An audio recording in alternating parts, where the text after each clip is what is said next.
Chapter 3 The Spouter Inn. Entering that gable-ended spouter inn, you found yourself in a wide, low, straggling entry with old-fashioned wainscots reminding one of the bulwarks of some condemned old craft. On one side hung a very large oil painting, so thoroughly besmoked and every way defaced that in the unequal cross-lights by which you viewed it, it was only by diligent study and a series of systematic visits to it, and careful inquiry of the neighbors, that you could any way arrive at an understanding of its purpose. Such unaccountable masses of shades and shadows, that at first you almost thought some ambitious young artist, in the time of the New England hags, had endeavored to delineate chaos bewitched. But by dint of much and earnest contemplation and oft-repeated ponderings, and especially by throwing open the little window towards the back of the entry, you at last come to the conclusion that such an idea, however wild, might not be altogether unwarranted. But what most puzzled and confounded you was a long, limber, portentous black mass of something hovering in the center of the picture over three blue, dim, perpendicular lines floating in a nameless yeast. A boggy, soggy, switchy picture, truly, enough to drive a nervous man distracted. Yet was there a sort of indefinite, half-attained, unimaginable sublimity about it that fairly froze you to it, till you involuntarily took an oath with yourself to find out what that marvelous painting meant. Ever and anon a bright, but, alas, deceptive idea would dart you through. It's the Black Sea in a midnight gale. It's the unnatural combat of the four primal elements. It's a blasted heath. It's a Hyperborean winter scene. It's the breaking up of an icebound stream of time. But at last all these fancies yielded to that one portentous something in the picture's midst. That once found out, and all the rest were plain. But stop, does it not bear a faint resemblance to a gigantic fish, even the great Leviathan himself? In fact, the artist's design seemed this, a final theory of my own, partly based upon the aggregated opinions of many aged persons with whom I conversed upon the subject. The picture represents a Cape Horner in a great hurricane, the half-foundered ship weltering there with its three dismantled masts alone visible, and an exasperated whale purposing to spring clean over the craft is in the enormous act of impaling himself upon the three mastheads. The opposite wall of this entry was hung all over with a heathenish array of monstrous clubs and spears.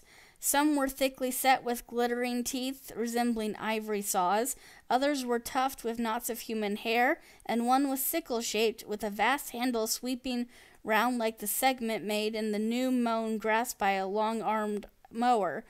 You shuddered as you gazed and wondered what monstrous cannibal and savage could ever have gone a death-harvesting with such a hacking, horrifying implement. Mixed with these were rusty old whaling lances and harpoons all broken and deformed. Some were storied weapons. With this once long lance, now wildly elbowed, 50 years ago did Nathan Swain kill 15 whales between a sunrise and a sunset. And that harpoon, so like a corkscrew now, was flung in Javan seas and run away with by a whale, years afterwards slain off the Cape Blanco. The original iron entered nigh the tail, and like a restless needle sojourning in the body of a man, travelled full 40 feet, and at last was found embedded in the hump. Crossing this dusky entry and on through yon low-arched way, cut through what in old times must have been a great central chimney with fireplaces all round, you enter the public room. A still duskier place this, with such low, ponderous beams above and such old, wrinkled planks beneath, that you would almost fancy you trod some old craft's cockpits, especially of such a howling night, when this corner-anchored old ark rocked so furiously. On one side stood a long, low, shelf-like table covered with cracked glass cases, filled with dusty rarities gathered from this wide world's remotest nooks. Projecting from the further angle of the room stands a dark-looking den, the bar, a rude attempt at a right whale's head. Be that how it may, there stands the vast arched bone of the whale's jaw, so wide a coach might almost drive beneath it. Within are shabby shelves ranged around with old decanters, bottles, flasks, and in those jaws of swift destruction, like another cursed Jonah, by which name indeed they called him, bustles a little withered old man who, for their money, dearly sells the sailors deliriums in death. Abominable are the tumblers into which he pours his poison, though true cylinders within the villainous green goggling glasses deceitfully tapered downwards to a cheating bottom. Parallel meridians rudely pegged into the glass surround these footpads goblets. Fill to this mark, and your charge is but a penny. To this, a penny more, and so on to the full glass, the Cape Horn measure, which you may gulp down for a shilling. Upon entering the place, I found a number of young seamen gathered about the table, examining a dim light divers specimens of skirmshander, usually scrimshaw, scenes drawn on or objects carved from whalebone or teeth. Okay, that's what a scrimshander is. Scenes drawn on or objects carved from whale teeth or bone. Okay. I sought the landlord, and telling him I desired to be accommodated with a room, received for answer that his house was full, not a bed unoccupied. But avast, he added, tapping his forehead, you hain't no objections to sharing a harpooner's blanket, have ye? I suppose you are a goin' a whalin', or so you'd better get used to that sort of thing. I told him that I never liked to sleep two in a bed, that if I should ever do so, it would depend who the harpooner might be, and that if he, the landlord, really had no other place for me, and the harpooner was not decidedly objectionable, why, rather than wander further down about a strange town on so bitter a night, I would put up with the half of any decent man's blanket. I thought so. All right, take a seat. Supper? You want supper? Supper'll be ready directly. I sat down on an old wooden settle carved all over like a bench on the Battery, which is the southern tip of Manhattan in New York City. At one end, a ruminating tar was still further adorning it with his jackknife, stooping over and diligently working away at the space between his legs. He was trying his hand at a ship under a full sail, but he didn't make much headway, I thought. At last, some 4 or 5 of us were summoned to our meal in an adjoining room. It was cold as Iceland, no fire at all. The landlord said he couldn't afford it. Nothing but 2 dismal tallow candles, each in a winding sheet.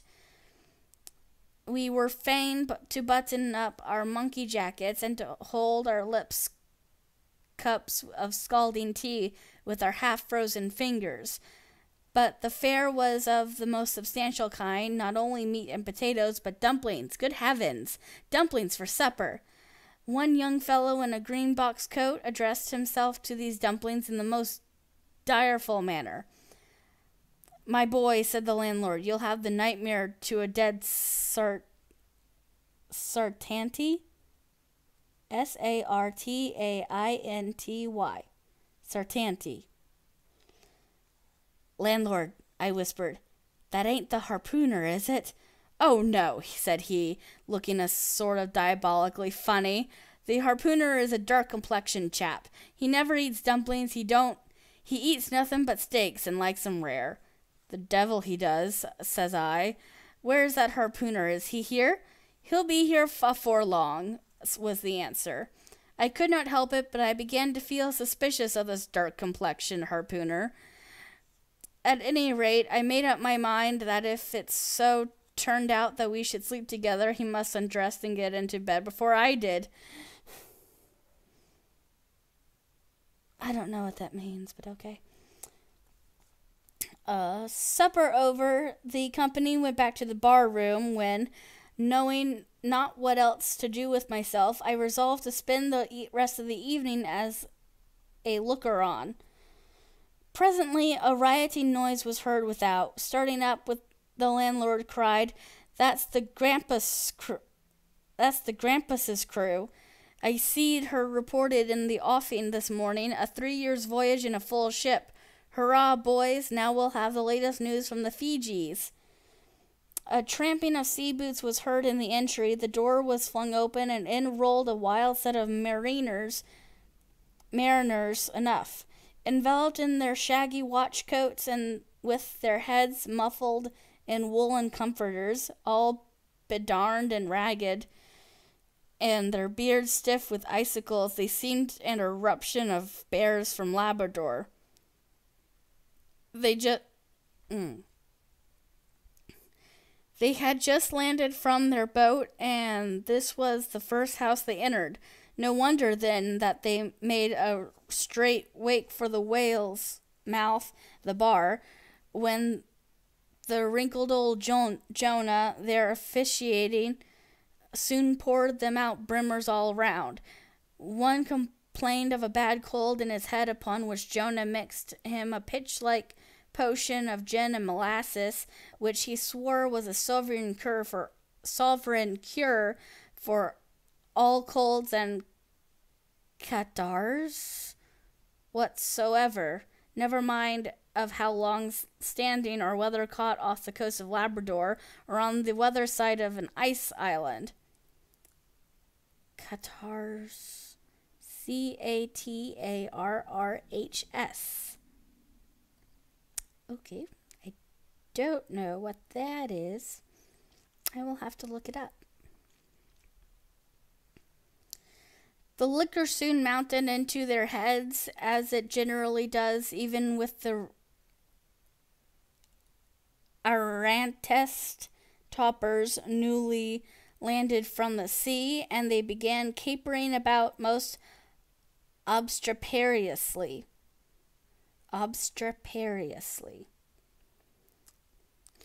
I observed, however, that one of them held somewhat aloof, and though he seemed desirous not to spoil the hilarity of his shipmates by his own sober face, yet upon the whole he refrained from making as much noise as the rest.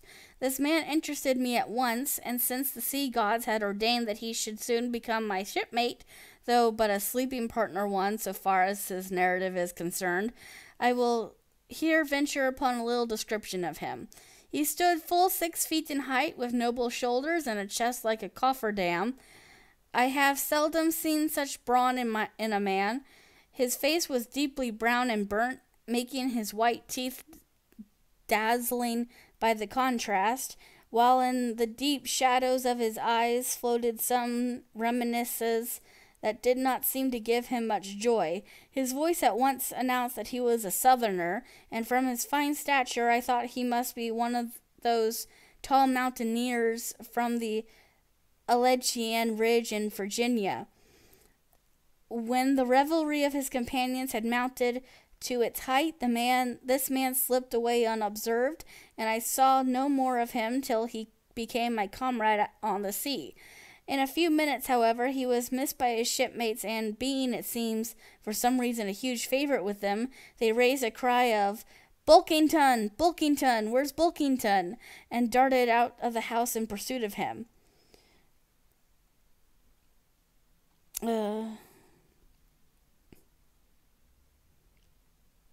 That's a reference to See chapter 23, The Lee Shore.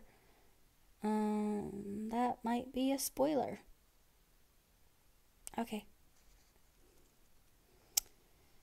It was now about 9 o'clock, and the room seeming almost supernaturally quiet after these orgies. I began to congratulate myself upon a little plan that had occurred to me just previous to the entrance of the seaman. No man prefers to sleep two in a bed. In fact, you would know a good deal rather not this.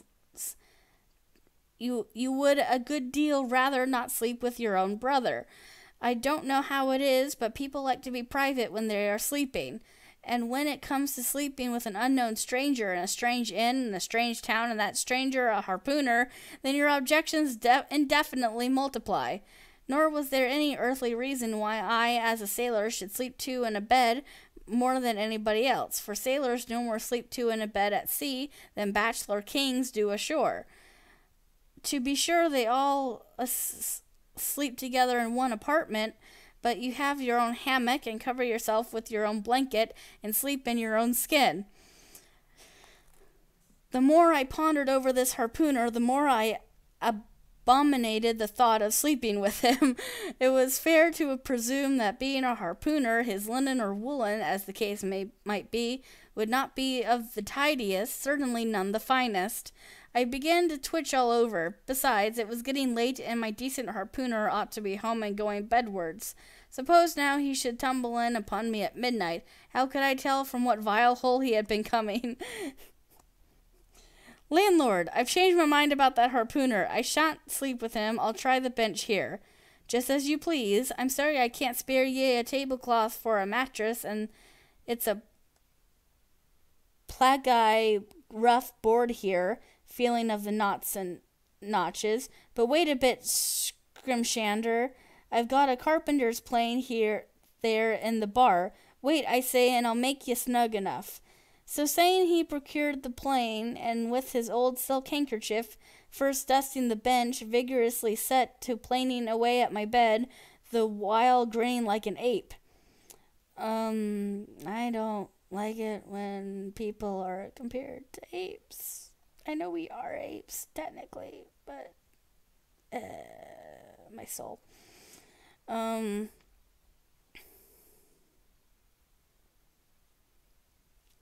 The shavings flew right and left, till at last the plain iron came bump against the indestructible knot. The landlord was near spraining his wrist, and I told him for heaven's sake to quit. The bed was soft enough to suit me, and I did not know how all the planning in the world could make eiderdown of a pine plank. So gathering up the shavings with another grin, and throwing them into the great stove in the middle of the room, he went about his business and left me in a brown study. I now took the measure of the bench and found that it was a foot too short, but that could be mended with a chair. But it was a foot too narrow, and the other bench in the room was about 4 inches higher than the planed one, so there was no yoking them. I then placed the first bench lengthwise along the only clear space against the wall, leaving a little interval between for my back to settle down in. But I soon found that there came such a draught of cold air over me that from under the sill of the window that this plan would never do at all, especially as another current from the rickety door met the one from the window, and both together formed a series of small whirlwinds in the immediate vicinity of the spot where I had thought to spend the night. The devil fetch that harpooner, thought I, but stop. Couldn't I steal a march on him, bolt his door inside, and jump into his bed, not to be wakened by the most violent knockings? It seemed no bad idea, but upon second thoughts I dismissed it, for who could tell but what the next morning, so soon I popped out of the room, the harpooner might be standing in the entry, all ready to knock me down. Still, looking around me again, and seeing no possible chance of spending a sufferable night unless in some other person's bed, I began to think that, after all, I might be cherishing unwarrantable prejudices against this unknown harpooner. Thinks I, I'll wait a while. He must be dropping in before long. I'll have a good look at him then, and perhaps we may become jolly good bedfellows after all. There's no telling. But though the other boarders kept coming in ones by ones, twos, and threes and going to bed, yet no sign of my harpooner. Landlord, said I, what sort of chap is he? Does he always keep such late hours? It was now hard upon 12 o'clock. The landlord chuckled again with his lean chuckle, and seemed to be mightily tickled by something beyond my comprehension. No, he answered, generally he's an early bird, early to bed and early to rise. Yes, he's the bird that catches the worm, but tonight he went out a-peddling, you see, and I don't see what on arth keeps him so late, unless maybe he can't sell his head. Can't sell his head? What sort of bamboozling story is this you're telling me? Getting into a towering rage. Do you pretend to say, landlord, that this harpooner actually engaged this blessed Saturday night, or rather Saturday morning, in peddling his head around this town? That's precisely it, said the landlord, and I told him he couldn't sell it here. The market's overstocked. With what? Shouted I. With heads, to be sure. Ain't there too many heads in the world? I tell you what it is, landlord, said I quite calmly. You'd better stop spinning that yarn to me. I'm not green. Maybe not, taking out a stick and whittling a toothpick, but I rather guess you'll be done brown if that 'ere harpooner hears you slanderin' his head. I'll break it for him, said I, now flying into a passion again as this unaccountable farrago of the landlord's. It's broke already, he said. Broke, said I. Broke, do you mean? Sartain, and that's the very reason he can't sell it, I guess. I have no idea what they're talking about. Landlord, said I, going up to him as cool as Mount Hecla in a snowstorm. Landlord, stop whittling. You and I must understand one another, and that too without delay. I come to your house and want to bed. You tell me you can only give me half a one, that the other half belongs to a certain harpooner, and about this harpooner, whom I have not yet seen, you persist in telling me the most mystifying and exasperating stories, tending to beget in me an uncomfortable feeling towards the man who you designed for my bedfellow, a sort of connection, landlord, which is an intimate and confidential one in the highest degree. I now demand of you to speak out and tell me who and what this harpooner is, and whether I shall be in all respects safe to spend the night with him. And in the first place, you will be so good as to unsay that story about selling his head, which, if true, I take to be good evidence that this harpooner is stark mad, and I have no idea of sleeping with a madman. And you, sir, landlord, you, sir, by trying to induce me to do so knowingly, would thereby render yourself liable to a criminal prosecution. Wall, said the landlord, fetching a long breath, that's a purty long sarmon for a chap that rips a little now and then. But be easy. This here harpooner I've been telling you of has just arrived from the South Seas, where he brought up a lot of bombed New Zealand heads, great curios, you know, and he sold all on them but one, and that one he's trying to sell tonight, 'cause tomorrow's Sunday, and it would not do to be selling human heads about the streets when folks is going to churches. He wanted to last Sunday, but I stopped him just as he was going out of the door with 4 heads strung on a string, for all the arth like a string of Indians. This account cleared up the otherwise unaccountable mystery, and showed that the landlord, after all, had no idea of fooling me, but at the same time, what could I have think of a harpooner who stayed out on a Saturday night clean into the holy Sabbath, engaged in such a cannibal business as selling the heads of dead idolaters? Depend on it, landlord, that harpooner is a dangerous man. He pays reg'lar, said the rejoinder. But come, it's getting dreadful late. You had better be turning flukes. It's a nice bed. Sal and me slept in that air bed the night we were spliced. There's plenty of room for 2 to kick about in that bed. It's an almighty big bed, that. Why, afore we give it up, Sal used to put our Sam and little Johnny in the foot of it. But I got a dreamin' and sprawlin' about one night, and somehow Sam got pitched on the floor and came near breaking his arm. Arter that, Sal said it wouldn't do. Come along here, I'll give ye a glim in a jiffy. And so saying, he lighted a candle and held it toward me, offering to lead the way. But I stood irresolute when, looking at a clock in the corner, I exclaimed, "I vomit Sunday! You won't see that harpooner tonight. He's come to anchor somewhere. Come along then. Do come, won't ye come?" I considered the matter a moment, and then upstairs we went, and I was ushered into a small room, cold as a clam, and furnished, sure enough, with a prodigious bed, but almost big enough indeed for any 4 harpooners to sleep abreast. "There," said the landlord, placing the candle on a crazy old sea chest that did double duty as a washstand and center table. "There, make yourself comfortable now, and good night to ye." I turned round from eyeing the bed, but he had disappeared. Folding back the counterpane, I stooped over the bed. Though none the most elegant, it yet stood the scrutiny tolerably well. I then glanced around the room, and beside the bedstead and center table I could see no other furniture belonging to the place but a rude shelf and 4 walls, and a papered fireboard representing a man striking a whale. Of things not properly belonging to the room, there was a hammock lashed up and thrown upon the floor in one corner. There was also a large seaman's bag containing the harpooner's wardrobe, no doubt in lieu of a land trunk. Likewise, there was a parcel of outlandish bonefish hooks on the shelf of the fire over the fireplace, and a tall harpoon standing at the head of the bed. "But what is this on the chest?" I took it up and held it close to the lamplight, and felt it and smelt it, and tried every way possible to arrive at some satisfactory conclusion concerning it. I compared it to nothing but a large doormat, ornamented at the edges with little tinkling tags, something like the stained porcupine quills round an Indian moccasin. There was a hole or slit in the middle of this mat, as you see the name in South American ponchos. But could it be possible that any sober harpooner would get into a doormat and parade the streets of any Christian town in that sort of guise? I put it on to try it, and it weighed me down like a hamper, being uncommonly shaggy and thick, and I thought a little damp, as though this mysterious harpooner had been wearing it of a rainy day.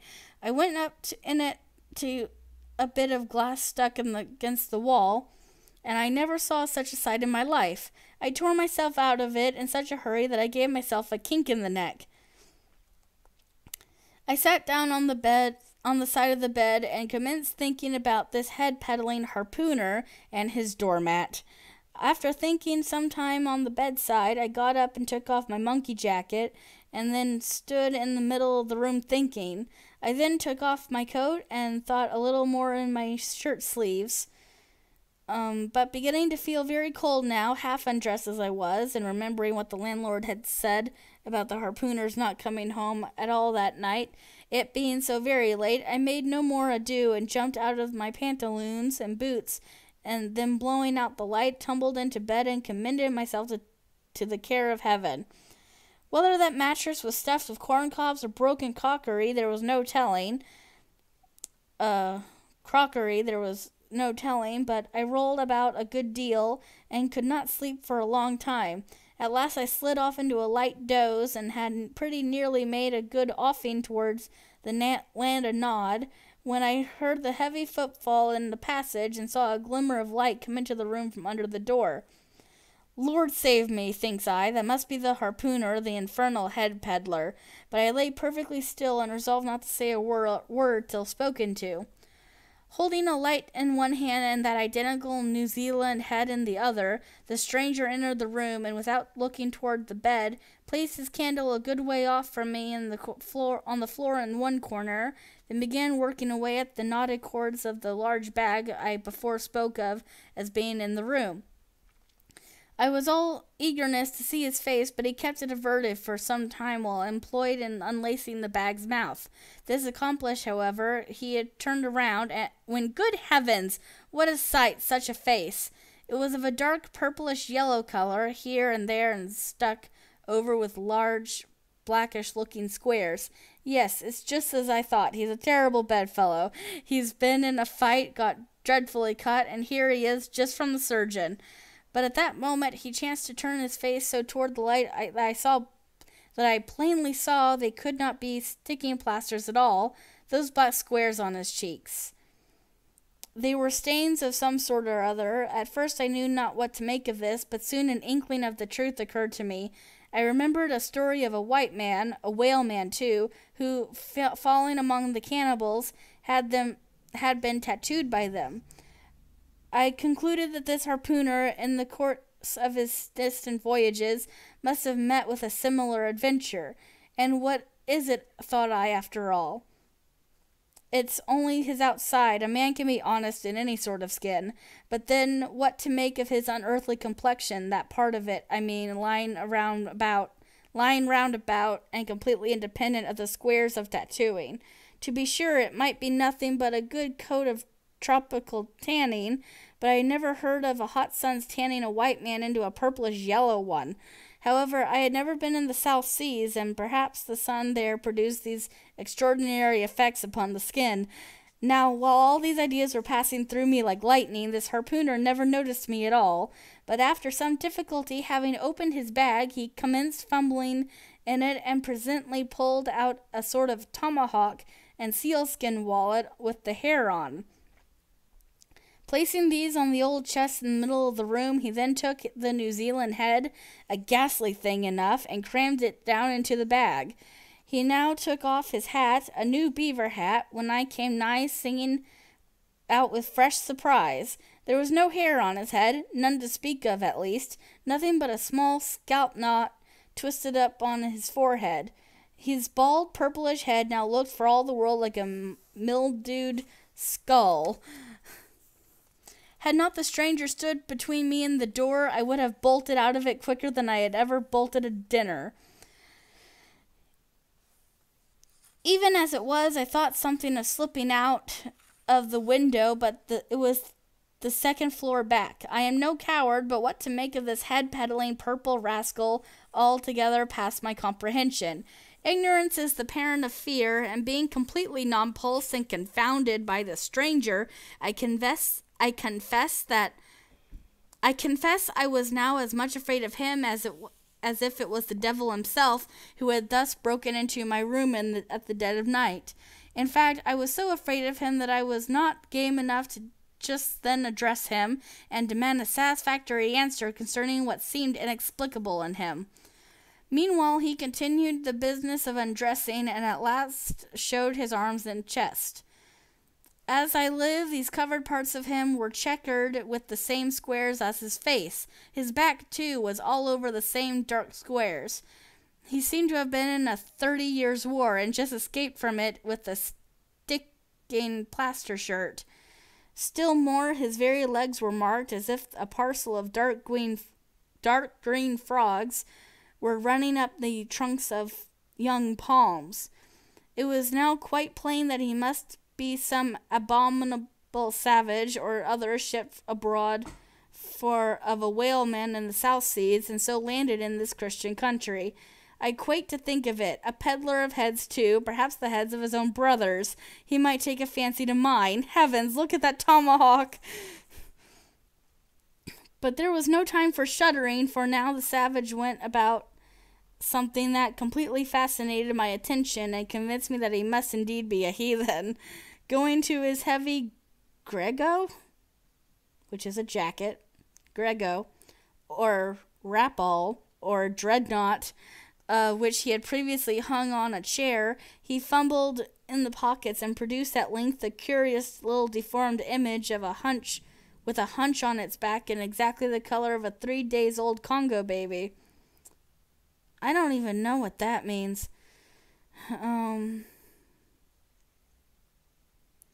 Remembering the embalmed head, at first I almost thought that this black mannequin was a real baby preserved in some similar manner, but seeing that it was not at all limber and that it glistened a good deal like polished ebony, I concluded that it must be nothing but a wooden idol, which indeed it proved to be, for now the savage goes up to the empty fireplace and, removing the papered fireboard, sets up this little hunchbacked image like a tin pin between the andirons. The chimney jab... What? The chimney jams? Jams? Jambs. And all the bricks inside were very sooty, so that I thought this fireplace made a very appropriate little shrine or chapel for his Congo doll. I now screwed my eyes hard toward the half-hidden image, feeling but ill at ease meantime, to see what was next to follow. First, he takes about a double handful of shavings out of his grego pocket and places them carefully before the idol, then laying a bit of ship biscuit on top and applying the flame from the lamp, he kindled the shavings into a sacrificial blaze. Presently, after many hasty snatches into the fire, and still hastier withdrawals of his fingers, whereby he seemed to be scorching them badly, he at last succeeded in drawing out the biscuit.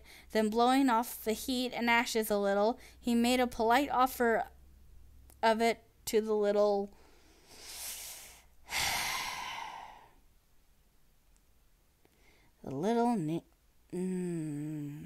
I can't do it today. Negro. But the little devil did not seem to fancy such dry sort of fare at all. He never moved his lips. All these strange antics were accompanied by still stranger guttural noises from the devotee, who seemed to be praying in a sing-song or else singing some pagan psalmody or other, during which his face twitched about in the most unnatural manner. At last, extinguishing the fire, he took the idol up very unceremoniously and bagged it again in his grego pocket as carelessly as if he were a sportsman bagging a dead woodcock. All these queer proceedings increased my uncomfortableness, and seeing him now exhibiting strong symptoms of concluding his business operations and jumbling into bed with me, I thought it was high time, now or never, before the light was put out, to break the spell in which I had been so long been bound. But the interval I spent in deliberating what to say was a fatal one. Taking up his tomahawk from the table, he examined the head of it for an instant, then holding it to the light, with his mouth at the handle, he puffed out great clouds of tobacco smoke. The next moment the light was extinguished, and this wild cannibal, tomahawk between his teeth, sprang into bed with me. I sang out. I could not help it now, and giving a sudden grunt of astonishment, he began feeling me. Stammering out something, I knew not what, I rolled away from him against the wall, and then conjured him, whoever or whatever he might be, to keep quiet and let me get up and light the lamp again. But his guttural responses satisfied me at once that he but ill comprehended my meaning. "Ooh, a devil you," he at last said. "You no speaky, damn me, I... What? Why did they have to... I think what that's supposed to be is, who the devil are you? You don't speak... Damn... I think he's saying that if he doesn't speak up, he's gonna kill him. So saying, the lighted tomahawk began flourishing about me in the dark. "Landlord, for God's sakes, Peter Coffin!" shouted I. "Landlord, watch! Coffin! Angel, save me!" Speaky... Telly me who he be, or dammy I kill he. I think what that's supposed to mean is that he wants him to say something, tell him who he is, or he's gonna kill him. I think. Again growled the cannibal, while his horrid flourishings of the tomahawk scattered the hot tobacco ashes about me till I thought my linen would get on fire. But thank heaven, at that moment the landlord came into the room, light in hand, and leaping from the bed I ran up to him. "Don't be afraid now," said he, grinning again. "Queequeg here wouldn't harm a hair on your head." "Stop your grinning," shouted I, "and why didn't you tell me that infernal harpooner was a cannibal? I thought ye knowed it. Didn't I tell you he was peddling heads around town? But turn flukes again and go to sleep. Queequeg, look here. You stabby me, I stabby you. Let this man sleep at you. You sabby? What the hell? Me sabby plenty, grunted Queequeg, puffing away at his pipe and sitting up in bed. I think that's slang writing for another slang word, which is savvy. So he's saying, you understand me, I understand you. This man sleep with you. You savvy? Then he says, I savvy plenty. I think that's what that says. You get in, he added, the landlord, motioning to me with his tomahawk. Oh, ugh. Then why is that a different paragraph? I don't know who's talking. Motioning to me with his tomahawk and throwing the clothes to one side. He really did this in not only a civil, but a really kind and charitable way. I stood looking at him a moment. For all his tattooings, he was on the whole a clean, comely-looking cannibal. What's all this fuss I have been making about? I thought I to myself. The man's a human being, just as I am. He has just as much reason to fear me as I have to be afraid of him. Better sleep with a sober cannibal than a drunken Christian. Landlord, said I, tell him to stash his tomahawk there, or pipe, or whatever you call it. Tell him to stop smoking, in short, and I will turn in with him. But I don't fancy having a man smoking in bed with me. It's dangerous. Besides, I ain't insured. This being told to Queequeg, he at once complied, and again politely motioned me to get into bed, rolling over to one side as much as to say, I won't touch a leg of ye. Good night, landlord, said I. You may go. I turned in and never slept better in my life. Okay, so historical racism aside, that was actually really entertaining. I was strongly reminded of fanfic tropes, specifically, and there was only one bed. So my brain immediately went to fanfic that probably exists.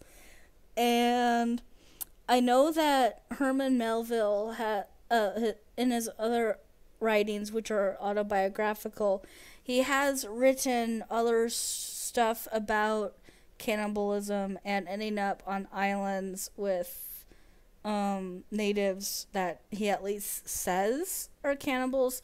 I haven't really fact-checked or even read those autobiographical stories. I mostly know this from the chapter that was focusing on Herman Melville in this book I have about sperm whales. That was kind of what made me want to read Moby-Dick in the first place. This book I have about sperm whales that ended up going into a lot of detail about Herman Melville and how he was this whaler for a long time, and that his book wasn't actually all that popular when it came out. But anyway, obviously I'm not really comfortable with the obviously racist stuff. I don't like comparing people to monkeys or anything like that, and I'm not really comfortable with use of words that I don't really use. And I know that last video I said it, but this time it was just bleh.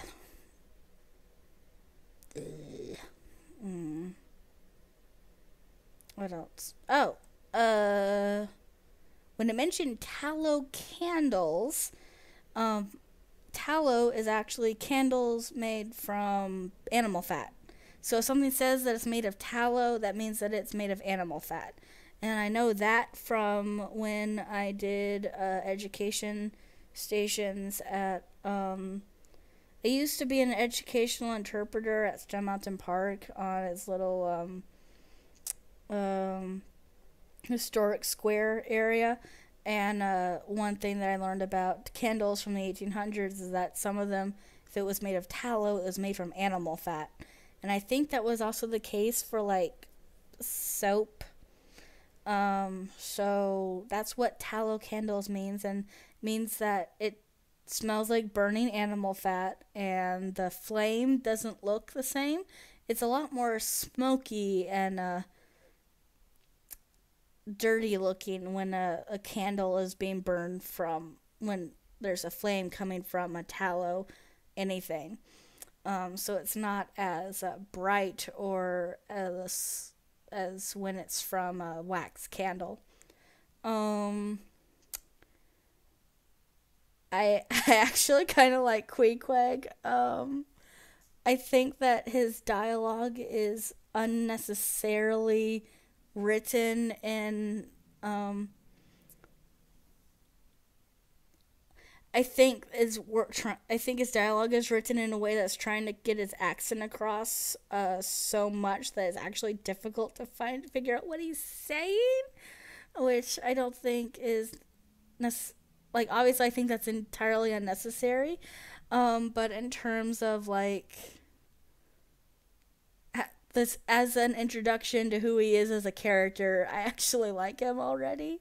And I like that Ishmael, in a lot of ways, kind of reminds me of like people today who like get really worked up over stuff, and then it's what am like he was talking himself down from being racist, and wasn't doing a very good job of it, but he got over it, and that's a very modern thing, so I thought that was really interesting.